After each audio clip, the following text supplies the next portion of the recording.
السلام علیکم ورحمۃ اللہ وبرکاتہ۔ محترم حضرات و خواتین، آج ہم بے شمار پریشانیوں سے گھرے ہیں اور اوپر سے کرونا وائرس کی بیماری نے اور پریشان کر رکھا ہے۔ یقیناً ہمیں اللہ تعالیٰ کی مدد کی ضرورت ہے۔ ہمیں اس وقت خصوصی طور پر اللہ تعالیٰ کی مدد کی ضرورت ہے، اور اللہ نے فرمایا وَاسْتَعِینُوا بِالصَّبْرِ وَالصَّلَاةِ، صبر اور نماز کے ذریعے مدد حاصل کرو۔ اور اللہ تعالیٰ فرماتا ہے مدد تو اللہ ہی کی طرف سے ہے۔ اللہ کے نزدیک بہتر عمل نماز کو اس کے صحیح وقت پر ادا کرنا ہے۔ ہم گھروں میں بند ہیں، صحیح وقت پر ہمیں نماز پڑھنا چاہیے، اور یاد رکھیں جماعت کے ساتھ نماز پڑھیں۔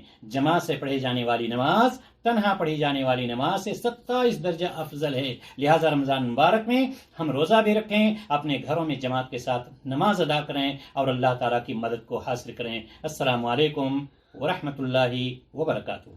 دینی تقریروں اور اسلامی معلومات کے لیے ہمارے YouTube چینل کو سبسکرائب کریں۔ چینل سبسکرائب کرنے کے لیے YouTube پر ٹائپ کریں Mansoor MANSOOR space Ahmed AHMED space Madani MADANI۔ Subscribe کریں اور بیل آئیکن پریس ضرور کریں تاکہ نیا آڈیو اور ویڈیو آپ کو سب سے پہلے ملے۔